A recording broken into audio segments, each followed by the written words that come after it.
and Pakistan. India and Pakistan have had a turbulent relationship since the inception of their careers as independent nations, details of which we all know. While the efforts at normalization of relationship at governmental level have not been able to achieve much of a success, but according to me, initiatives that have been taken at non-governmental level have been of substantial significance. Now, talking about non-governmental initiatives towards peace building between India and Pakistan, we can differentiate between four different categories.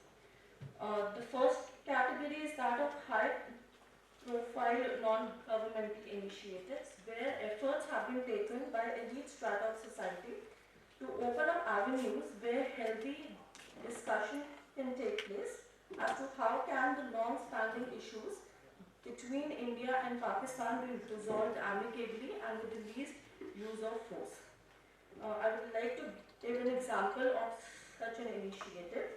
After the war of Kargil in 1999, a Center for Policy Research in New Delhi organized a seminar where it invited scholars from across the border and also from Afghanistan, and it started a discussion on how can issues, the long-standing issues between India and Pakistan be resolved at the people level, at the mass level. Initiatives such as these have been able to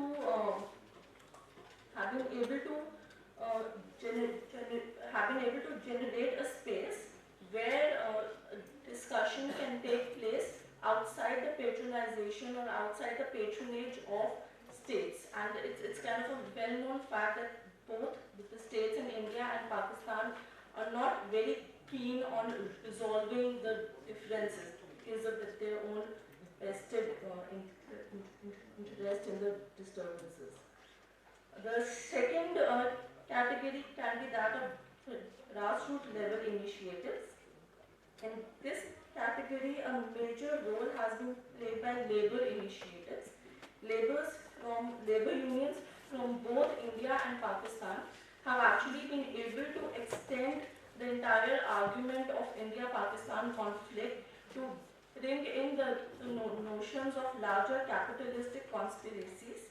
They have been able to come together and give a call for opposition to World Bank, IMF, and other such neoliberal capitalistic organizations. At another level, women organizations have also been able to play a very strategic role. It's a well-known fact that a violent conflict impacts women in ways that are very different from men. Whenever a violent conflict takes place, women's bodies are subjected to atrocities, and therefore it is very important that we include the voices of the women group into the whole discussion of peace building and conflict resolution. In this category, there have been organizations such as Women in Security, Conflict Management and Peace, and also Women's Initiative for Peace in South Asia, which have been holding peace building initiatives between the two countries at those times when all other diplomatic and peace building initiatives failed. That was after the Kargil War of 1999. Also, media in both India and Pakistan have also played a very audible role in this regard. There was a campaign called Aman Ki Asha, which was launched by two major media houses of India and Pakistan. And this campaign has built up a counter narrative in terms of bringing to light the stories of cooperation, the folks of brotherhood and anecdotes of love and peace. Aman Ki Asha can be easily said to be one of the most organized efforts at energizing peace between the two countries. A line from a joint statement issued by the two media houses sums it all. It says that the media in India and Pakistan speaks directly to the hearts and minds and stomachs of the people. It can help in writing a final chapter, adding a happy twist to a story that seemed headed for tragedy. It can do so by shaping the discourse and steering it away from rancor and divisiveness. I would like to conclude by saying that India-Pakistan relations are at its worst stage at this point of time. Governmental efforts at normalcy have reached its saturation point, and the status quo reeks of stagnancy. The flawed concept of national security endorsed by both the sides have rendered irrelevant the needs of common people. This situation, however, necessitates an even stronger activism originating from people and citizens inspired by the pursuit of peace. And even as strategic and ministerial level talks fail, it is important that these non-governmental and people-to-people initiatives should go on unabated. We must not cease to create spaces, howsoever small, where constructive discussions can take place. Thank you.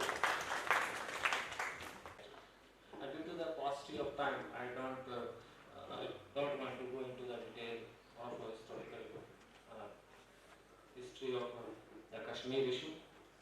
So, objective of my study are to touch the various issues, especially Kashmir dispute between India and Pakistan, including the understanding of changing nature of their relations for many years, while highlighting the role of external powers which would contribute to the transitive nature of their dynamic relation to the navigable influences. It also explores the future of Indo-Pakistan relations while examining the attempts made in the direction of normalizing their relations. My paper is divided into 5 parts. First part deals with 5 sections, including subsections.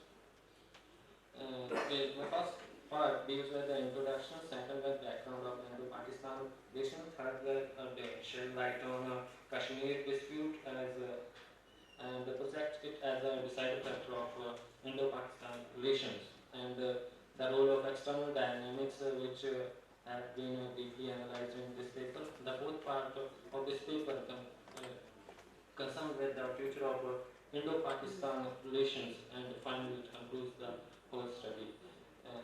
I will not repeat the issue regarding the Kashmir disputes, as many participants already discussed this issue. So I would like to attach my presentation to the brief analysis of the study. It is thus that the root causes of the Indo-Pakistan conflicts and confrontations are supposed to be the undemocratic partitions, territorial disputes, and communal antagonisms on ethnic lines. Kashmir is also linked to the main source of the confrontation of two countries, which is Muslim majority area, has been claimed by Pakistan. This is why the non-state actors like terrorist groups are taking advantage of the conflict. No doubt, several attempts have been taken to restore their relationships, such as Tashkent Declaration, Simla Summit, Lahore Declaration, Agra Agreement, Lahore Bus Service, Samjhauta Express, etc., or even at the sports level. Both countries remained unsuccessful to achieve their goals, and still did not learn from their past. It is also observed that India and Pakistan are the nuclear producing states, but they did not fight any nuclear war as of now, as they understand that the nuclear war cannot be a sole solution of their bilateral relations, other than a big loss for both countries. Both countries need to learn from their past history, as they should avoid the biasness in their relations. It must be determined that India and Pakistan do not let the external power to exploit their relations. What can be the future of India-Pakistan relations? In this context, the both countries need to explore their common areas of interest to bring peace and stability in the region, which is the first requirement of developing political, social, economic, and cultural relations.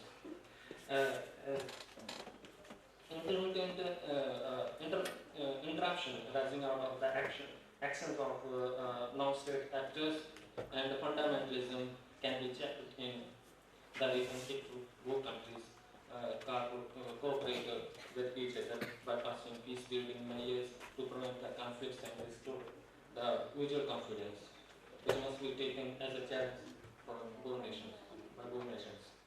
And how to establish a balance between the two nations is a big question in the region, which of course can only be answered through the peaceful solution of Kashmir disputes.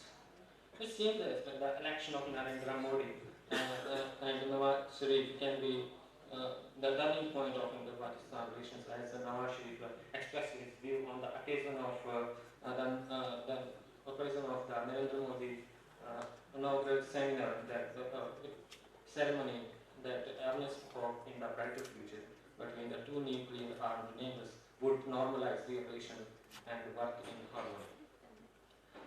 And in this, it is also worth mentioning that in terms of energy shortage, which both countries are facing very badly, if they take this as a common interest, there are some chances of cooperation because both nations have great potential for developing trade relations in this context, as they are close to energy-rich regions like Central Asia and the Middle East.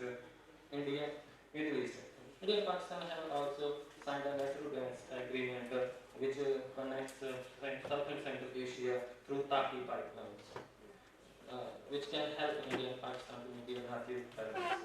So in conclusion, I conclude that the tension conflicts are historical between India and Pakistan, but can be solved through bilateral, multilateral, and unilateral relations establishment and continued peaceful dialogue between both countries. However, it is a difficult task to investigate the peaceful and confidence-building solution for nuclear armed power in South Asia. But Kashmir, due to its strategic location, is going to be the decisive factor of either normalizing or destabilizing Indo-Pak relation in the future. It is also evident that the conflictual situation and communal antagonism of the region create a space for external powers who have been exploiting their relations for their selfish interests. Not only during the Cold War period, but even today they are taking advantage of this situation. Because after the end of Cold War, the US, Russia, and China has experienced a great shift in their policy toward the region.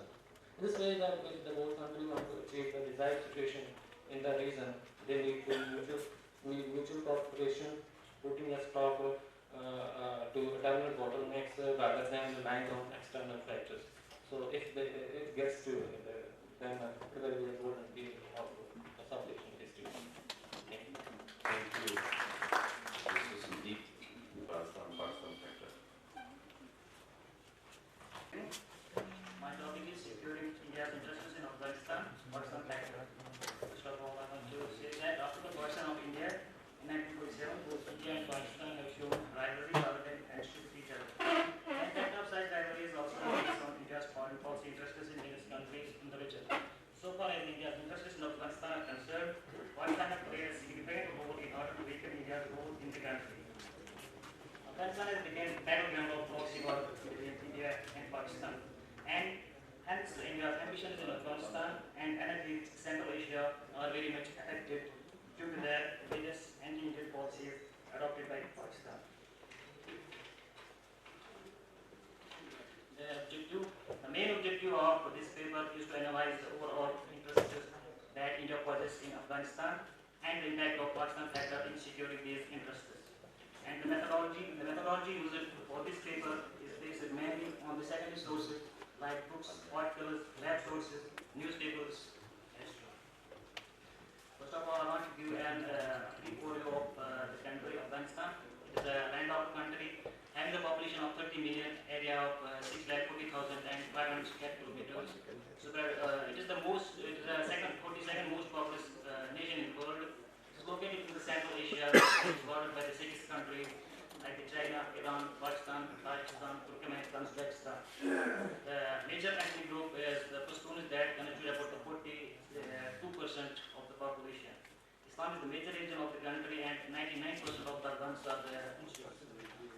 The major challenges include the poverty, education, health, gender, equity, and the governance. The country after the 9/11 attack, the Al-Qaeda forces of Bin Laden attacked the United States on September 11, 2001. United States and her allies declared war on terrorism. The Taliban grip on Afghanistan and supported for the Bin Laden has ended. The war on terrorism continues in the country, and the US and NATO forces are now decided to withdraw from the country. Now it is generally believed that the Taliban could rise again in the country and would have a severe consequences on the national security as well.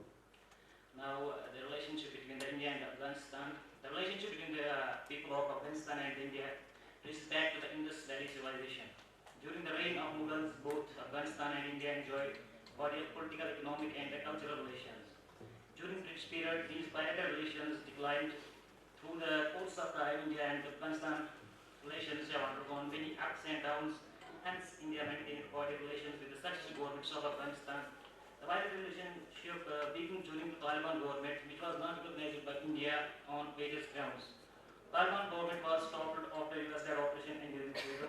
After the overthrow of Taliban government, the energetic India-Afghanistan relations began to improve as soon as the democratic setup returned to the country. India has provided hundreds of millions of dollars in aid for Afghanistan's reconstruction and development, despite of facing strong resistance from Taliban. India extensively supports the new administration in Afghanistan and is actively involved in various reconstruction programs in the country. Infrastructure and soft skill support like training to civil servants, police officers, diplomats, scholarships to the deserving students. And the political support like the SARC membership in 2005, military training for the security officers to counter the common problem of terrorism. Various memorandum of understanding between India and Afghanistan in the areas of education, rural development, and other business relations. India actually provided economic support through a number of projects like establishing iron ore mines, hydroelectric power projects, steel plants, transmission lines, power plants, roads, etc. Now, what are the main India's interests in Afghanistan? India has signed sales and purchase agreement with Afghanistan to give a boost to the trade relations. Afghanistan is of vital significance for the much awaited Tapi gas pipeline that will transport Caspian Sea natural gas from Turkmenistan through Afghanistan into Pakistan and then to India. Afghanistan has potential to provide raw materials and much required energy for India's rapidly expanding industrial sector, and besides possesses plenty of undiscovered oil and natural gas resources. Afghanistan is considered as a gateway to energy-rich Central Asia that highlights its importance for India's ambitions in the energy-rich Central Asian region. To counter influence of China in Afghanistan and in Central Asia also figure among India's interests in the country. India is facing terrorism on its soil, and the safe havens are believed to be in Pakistan and Afghanistan, and hence military Afghanistan is vital for the security of India. In short, India possesses diverse interests in Afghanistan, comprised of economic, political, social, cultural, etc. Now, how the Pakistan is a factor in Indo-Afghanistan relations. The main interest of Pakistan is Pakistan's engagement in Afghanistan is to grow India's influence in Afghanistan. Pakistan blamed India's presence in the provinces like Herat, Jalalabad, Mazar-e-Sharif, and Kandahar as a tool to encourage conflicts across the border in Pakistan's Balochistan. Pakistan wanted to club the issue of Kashmir in the Afghanistan problem and force the United States to put pressure on India to make concessions on the Kashmir dispute. Pakistan is loyal to Taliban to use the later against India, and Taliban has constantly shown anti-India attitude in the past. Both Pakistan and China tried to encircle India to weaken its role in Afghanistan and to block India's entry in Central Asia. In fact, the Indo-Afghan relationship is entering into a new horizon, and it will be interesting to see how Pakistan will respond to this growing bilateral relationship, particularly beyond 2014 Asaf withdrawal. Now, the conclusion. There is an urgent need for India to pump in more money for the revival of economic activities and speed up various projects to make the people to lead normal life and to prevent the growth of Taliban and other anti-peace elements in Afghanistan.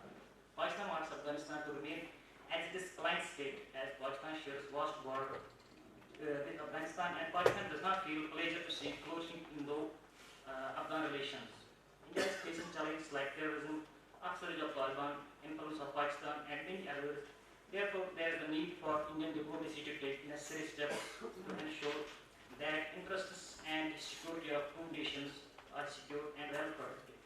In nutshell, post 9/11, U.S. operation in Afghanistan, against the Taliban government, and the presence of a friendly government in Afghanistan have certainly provided an opportunity to India to establish and consolidate its influence in Afghanistan and Central Asian territories.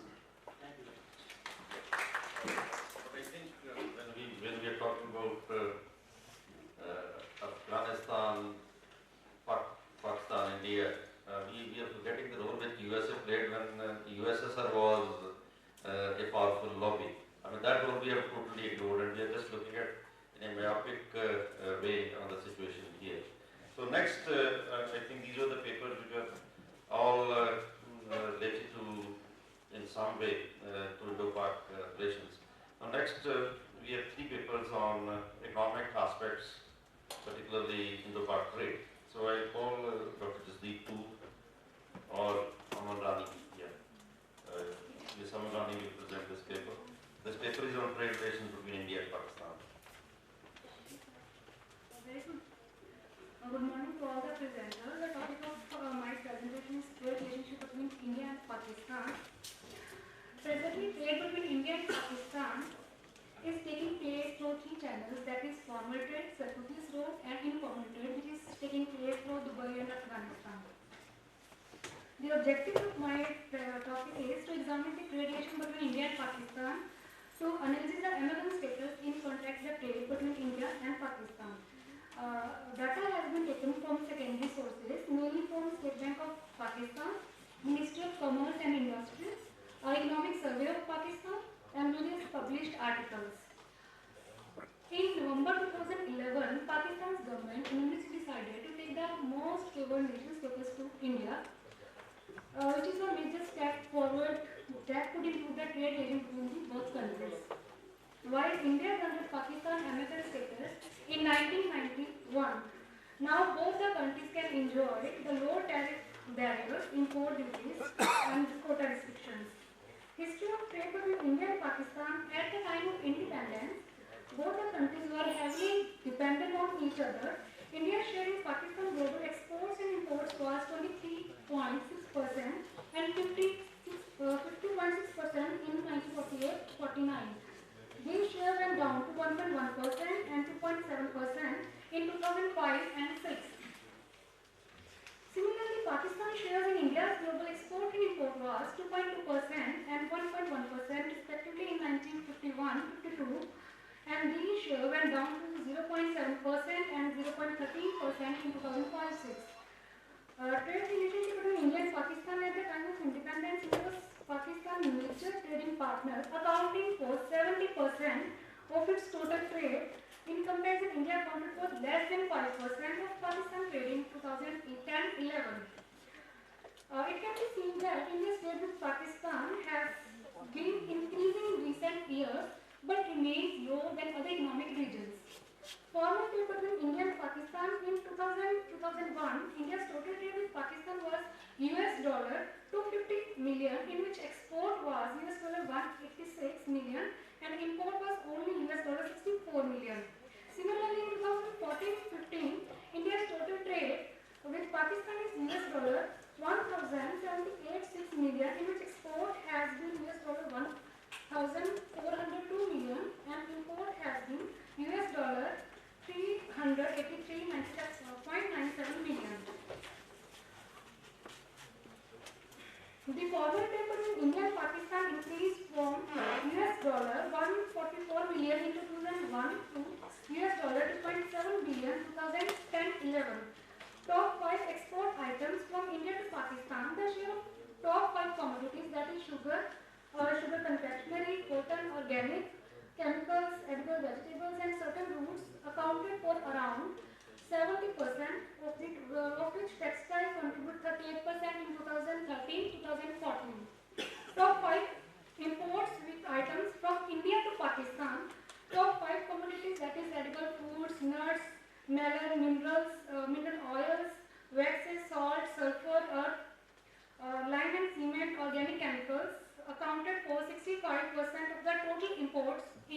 2013-2014. The informal trade between the two countries mainly takes place through the third countries, through Afghanistan and Dubai. Potential area for mutual trade between the both countries. Real comparative indices shows that India, being a larger economy, has comparative advantages in significantly more tradable items compared to Pakistan. These include food and beverages, chemicals, machines, tools, household, electronics, steel products, and transport equipment. Pakistan has comparative advantage over India in a range of products, including cotton textile, rice, leather products, and surgical goods. What needs to be done? No tariff barrier should be moved. More trade routes should be discovered. Courier service should be initiated and extend to all the major cities to India and Pakistan. More means of transportation should be developed and number of flight and train and bus routes should be discovered. Thank you so much. Next, Dr. Sanjeev and Ms. Nalini Kaur. Again, the title is INDO-PAK Bilateral Trade Relations. And my topic is Indo-Pak bilateral trade relations. As we all know that India and Pakistan are the two emerging economies in the South Asian region. And over the last decade, both have succeeded in more than doubling their per capita income, and both economies have also sustained a growth trajectory. But being a member of SAARC, they have the great potential for the inter-regional trade, but in reality the share of trade between the two nations have always been hovered around 1% of the total trade, global trade. This is because of the open conflict and political tensions which are prevailing between these two countries. We are going to discuss about the Indo-Pak trade relations in the four important phases to understand about the history of trade relations between the two countries. The first phase is from 1947 to 1963. During this phase, India was Pakistan's largest trading partner, because during the beginning of this period, two countries followed an agreement under which goods from one country to another were exempted from the custom duties. And there were very few visa restrictions, and we have signed 14 bilateral agreements during this period for the trade facilitation. And in the year 1948-49, India's share in Pakistan exports was almost 56% and 32% was in imports. And then came the second phase, that is from 1966 to 2004. In 1965, India and Pakistan went over a war over Kashmir. As a result, trade between two countries was disrupted for a decade, and there were no trade agreement between the two. And another reason for decline was the major trade route between the two was actually being stopped, and most of the trade was actually took the place, the sea route from Mumbai to Karachi. And there were no bilateral trade any agreement was signed during this period. But the change came in 1991-92 when both have adopted the economic reforms, and the tariffs were reduced to maximum amount, but non-tariff barriers still posed a major hurdle during this time. And after that, India has actually given the MFN status to the Pakistan in 1996, after the Pakistan had actually signed the WTO in 1995. But the same was not reciprocated for the India. But yes, Pakistan gradually has increased the number of items permissible for the trade with India. And then came the third phase, that is from 2004 to 2011. During this phase, very renewed efforts were made for the resumption of the trade between India and Pakistan, because both have signed SAFTA in 2004 at the 12th SAARC summit in the Islamabad. Because of that, all the SAARC nations have to reduce their tariff by 0 to 5% by 2013 and to zero tariff by 2016. Although it's not achieved, but yes, a large amount of tariffs have been reduced. And in the 2004, that is at the end of this phase, the exports to Pakistan was around 500